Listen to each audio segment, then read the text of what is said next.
Alors, la vidéo s'est coupée un peu brusquement, mais j'avais plus de place sur mon téléphone. Donc, bah, évidemment, ça a coupé la vidéo tout seul. Donc, je vais vite fait, du coup, bon, je vais en profiter de ce cut non volontaire pour préciser un petit truc. Il n'est pas considéré comme un heroes, en tout cas pas pour les heroes. C'est genre pour Nex et Stormer, il n'est pas considéré comme un vrai heroes. Sauf que comme ils n'avaient pas le choix d'imposer cette marque, puisque c'est la marque la plus puissante pour contenir son pouvoir, et qu'il s'est baladé dans la rue, les gens ont vu cette marque sur lui. Du coup, les gens se sont dit, un nouveau Heroes. Alors que non, mais en même temps, vous vous rendez bien compte que les Heroes, ils vont pas faire. Alors en fait, c'est pas un Heroes, on a juste apposé cette marque, parce que il nous est utile, en vrai, c'est un prisonnier. Ça passe pas trop, tu vois. Euh, les gens le considèrent comme un heroes, mais au sein même des heroes, il n'est pas réellement considéré comme un heroes, mais plutôt comme un atout. Voilà. Voilà, c'était juste histoire de clarifier vite fait ça. Euh, voilà. Alors, on a été rendu, oui, voilà, donc on a été rendu au fait qu'ils attaquaient Madara, qui se faisait défoncer la gueule, évidemment. Qu'est-ce qui se passe ensuite bah voilà, écoute, ça continue comme ça, et ils essayent de plus en plus de l'arrêter, et ça marche toujours pas, évidemment. Ils se font clairement défoncer la gueule. Mais du coup, ils cherchent évidemment des solutions, donc ils se disent, pour vaincre Madara, va devoir devenir plus fort, évidemment. Et donc, c'est au détour de. Je sais même plus comment j'ai. En fait, je me souviens même plus réellement de mon histoire. C'est un peu le bordel. Ce moment-là, il est un peu brouillon, je vous avoue, dans ma tête. Mais bon, en gros, il va se trouver qu'ils vont donc chercher à acquérir évidemment de nouvelles puissances, hein, pour être plus badass et défoncer la gueule à Madara. Et il va se trouver qu'au détour d'une expédition en quête de puissance, de savoir, etc., notre petit Oshima va se retrouver face à une arme qu'il connaît bien. Et oui, en gros, il va clairement retrouver le tombeau de Madara. Et donc, il va retrouver à l'entrée du tombeau de Madara la deuxième moitié de son épée. Enfin, son épée, entre guillemets. Et donc, évidemment, première chose qu'il va faire, c'est évidemment comme ça. S'assembler pour former. Et bah figurez-vous que c'est pour former une épée légendaire. Et oui, Madara ne le savait visiblement pas, mais le fait de réassocier cette épée en entière forme une épée légendaire. Quand je dis légendaire, c'est-à-dire que l'autre épée légendaire qu'on a croisée pour le moment, c'est celle-là. Donc bon, vous vous rendez bien compte que c'est puissant une épée légendaire. Hein. Donc, les héros sont désormais... Enfin, les héros... Pas vraiment héros, bref. Les héros sont désormais en possession d'une épée légendaire. Qui d'ailleurs, je vais lui faire changer... Attendez. Je vais peut-être lui faire un peu changer de tête. Cette épée, par contre... comment vite faire. Je regarde juste un truc, hein. Excusez-moi. Est-ce que ça passe comme ça? C'est pas fou. C'est pas fou du tout. Je suis pas convaincu. Non, bon, tant pis. Non, en fait, j'ai essayé de vous montrer. Ne me prenez pas pour un fou. J'ai essayé de le mettre comme ça, parce que c'est comme ça qu'il est mis de base, vous voyez. Mais ça, c'est pas hyper pratique en fait. Donc on va la laisser comme elle était. C'était très bien. Voilà. Et du coup, on va peut-être même, ouais, on va faire ça. Toc. Voilà. Ah oui, il est stylé quand même. C'est un peu comme les lames dorées, vous voyez. Tu peux les assembler, elles sont puissantes, mais tu peux aussi les enlever, tu vois, comme il les avait auparavant, comme ça. Et elles sont très puissantes aussi, ne vous en faites pas. Tant que t'as les deux parties en main, ça forme une arme légendaire. voilà. Donc, notre petit Oshima vient d'avoir une nouvelle puissance qui n'est autre qu'une épée légendaire, oui. Donc ça fait désormais, eh bien, 2 armes légendaires en possession des Heroes. La lance de glace est quand même un peu efficace aussi. Si vous voulez plus d'informations sur tous ces genres de trucs, lance de glace, etc., j'ai un compte Instagram pour ça, et oui, je sais pas si vous avez vu, mais dans la description de mon compte Instagram Oshima, il y a Oshima Extra, où il y a plein de petits détails, de trucs comme ça, de l'épée de glace, des armes d'or, etc. Bref. De la marque des héros aussi. Bref, il n'y en a pas beaucoup, mais il faudrait que j'alimente un peu ça, histoire de. J'aime bien comme ça, pour voir les détails de chaque objet et tout ça, je trouve ça cool. Bref. Et donc, ils sont devenus bien plus puissants. Et ils se sont dit qu'il y a un moment, il va clairement falloir lui péter la gueule. Donc les héros se retrouvent. Enfin, oui, bref, se retrouvent face à Madara. C'est pas compliqué, évidemment, il est encore en train de cœur des villes. C'est plutôt simple. Et donc les héros se retrouvent face à Madara, cette fois-ci avec 2 armes légendaires, mais surtout avec la forte envie de lui péter la gueule. Et cette fois-ci, grâce à la puissance de ces 2 armes légendaires, ils ont du coup. Le combat dure beaucoup plus longtemps. Et qu'est-ce qui se passe quand un combat dure longtemps? La rage s'accumule. Évidemment, lors d'un combat, la rage s'accumule. Et qu'est-ce que c'est la rage? Eh bien, pour un héros, la rage, c'est l'essence même de son pouvoir. En effet, eh bien, la rage va tout simplement permettre à Stormer de libérer tout son pouvoir. Parce qu'avant, en fait, il avait pas le temps de se mettre en rage, il se faisait péter la gueule. Et donc de libérer tout son pouvoir, c'est-à-dire de briser son sceau. Et c'est ce qu'il va faire. Il va briser son sceau pour libérer tout son pouvoir. Oui, les héros renferment une partie de leur pouvoir.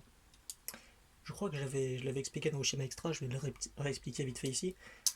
S'ils utilisent un truc pour sceller une partie de leur pouvoir, c'est probablement parce que c'est les héros. Vous voyez, ils interviennent souvent pour des cas de genre en ville, etc. À part s'ils sont sur le champ de bataille, bah, quand tu interviens en ville, t'évites de tout casser autour de toi. Donc ils étaient obligés de contenir leur pouvoir pour éviter de détruire des villes. Vous voyez, un peu, tu sais, comme dans Avengers, quand ils défoncent des villes, bah là, bah eux, ils ont trouvé un moyen pour essayer de limiter les dégâts, tu vois. C'est contenir leur pouvoir. Mais là, bah c'est Madara, c'est pas la première ville qui détruit, de toute façon la ville autour d'eux est déjà détruite, donc c'est moins dérangeant de libérer son pouvoir, et de toute façon il n'a pas vraiment le choix. Donc ce qu'il fait, c'est qu'il libère son sceau, et je cherche les pièces. En libérant son sceau, il récupère donc son pouvoir ultime. Ça. Alors ça paraît pas grand chose, mais en vrai c'est une arme assez connue de la guerre. Dans mon univers en tout cas. C'est une arme de grand guerrier qui défonce des gueules très très fort. Alors normalement il y a une petite bille qu'on met là et tu mets. Faut que vraiment je fasse gaffe à être plus dans le cadre. Tu mets une petite bille là et tu fais piou piou. Mais bon, voilà. Pourquoi je dis ça? Donc, eh bien voilà, il va libérer son pouvoir et donc il va récupérer cette arme. Et là, Madara sent que c'est un peu la merde. Il commence un peu à se retrouver face à 2 armes légendaires et un gars qui a libéré son pouvoir en brisant son sceau.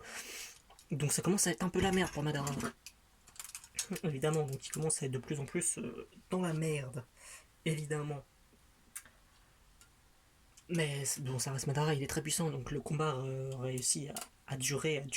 Madara continue de se défendre absolument incroyablement, évidemment. Toi, bah déjà. Néo, voilà, je laisse mon nom. Il récupère, enfin il prend le pouvoir du Quicksilver, évidemment pour être bien plus rapide, etc.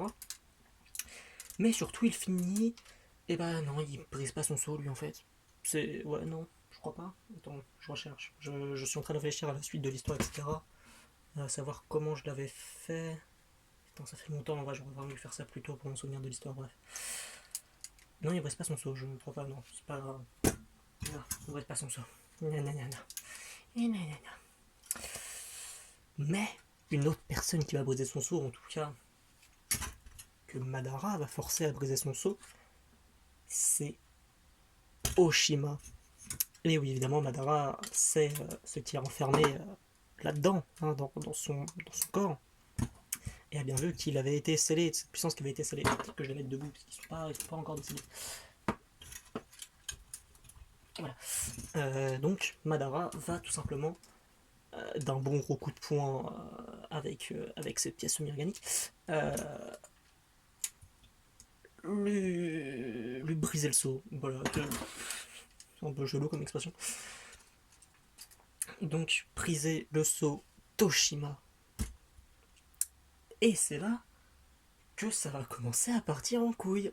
Parce que, évidemment, Oshima n'avait plus réellement besoin de s'inquiéter de son pouvoir, puisqu'il était retenu dans un seau. Et de plus, comment dire, il a la rage, voilà, la rage qui est montée. Donc la rage, si Oshima la ressent, ce qu'il y a à l'intérieur de lui ressent aussi sa rage, évidemment.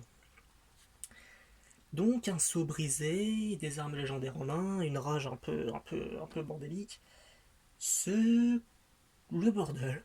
Et donc, le pouvoir intérieur d'Oshima se libère. Et Madara regarde ça patiemment en se disant c'est marrant comme spectacle. Non, ouais, qu'est-ce qui se passe? Comment je pourrais formuler ça? Son pouvoir se libère et ce qui rend Oshima, au final, le temps que son pouvoir se libère, ça le rend assez vulnérable. Surtout que Madara sait ce qu'il y a, du coup, pour permettre à ce pouvoir de se libérer une bonne fois pour toutes, Madara prend l'initiative de défoncer la gueule à Oshima. En effet, Oshima va tout simplement couper le bras. Oula, déjà j'ai pris une voix chelou, et de deux, je crois que j'ai dit n'importe quoi. Madara va couper le bras d'Oshima. Paf. Et tu vas te dire, en quoi couper un bras va réveiller un pouvoir chelou enfermé dans son corps? Eh bien, tout simplement parce que ce pouvoir, il se matérialise sous cette forme. Et oui, son bras est toujours là, hein. C'est pas son bras qui est devenu ça, c'est le fait d'avoir coupé son bras a permis l'apparition de cette chose. Je sais pas si vous voyez bien, cette magnifique chose, vous voyez, avec des jolies griffes. Ouh, qu'elles sont belles les petites griffes. Et donc là, d'une c'est un peu le bordel, d'une de deux. Pourquoi d'une de deux, Oshima ne comprend pas ce qui se passe. De 3, les héros sont totalement paniqués. De 4, Madara rit comme pas possible parce qu'il trouve ça absolument excellent. Et de 5, ce bordel ambiant fait que Madara se dit bon, on va essayer de se débrouiller avec ça. Donc clairement, dans ce bordel ambiant, Madara se barre sans aucune forme de pression, laissant donc notre Oshima avec ce bras chelou face à nos deux héros. Je suis encore dans le cadre, je suis encore dans le cadre. Quoi, déjà 13 minutes? Je pense que je vais faire des parties de 15 minutes. Grand max. La première faisait 16, ça fait déjà 13. Si je me. Ouais, bon, je pense que je vais arrêter là la deuxième partie. Ça fait vraiment 13 minutes. Bah putain. Et bien voilà. Donc vous saurez ça dans la partie 3. De qu'est-ce qui vient de se passer, pourquoi un putain de bras vient d'apparaître sur Oshima. Voilà. Je sais pas comment conclure une partie, tout à l'heure c'était pratique, ça a coupé tout seul, donc bon, mais je sais pas comment conclure la fin de la partie. Bref. Voilà, vous saurez ça dans le prochain épisode. Putain, ce teasing. Voilà, donc vous venez sûrement de l'entendre, hein, j'ai dit, merci d'avoir suivi la partie 2 et bientôt dans la partie 3. Du coup non, évidemment ça c'est la partie 4. Du coup, merci d'avoir regardé la partie 4. Et vous saurez la suite dans la partie 5. Comme je vous l'ai dit, c'était les vidéos, les premières que j'ai tournées, donc c'était censé être la deuxième que je sortais, mais finalement non, donc j'ai refilmé l'histoire sur Instagram, du coup c'est la quatrième que je sors. Bref, voilà. Donc tout va bien, hein, c'est pour clarifier les choses, c'est parce que c'était les anciennes vidéos, machin truc. Donc voilà, pour corriger, merci d'avoir regardé cette partie 4. Et Et j'espère que, oui, j'espère que ça vous a plu et que vous attendez la partie 5 avec impatience, avec ce teasing incroyable de fin, franchement. Franchement, vous avez grave envie de voir la suite. Je le sais, je le sais. T'inquiète pas, ça arrive bientôt. Salut.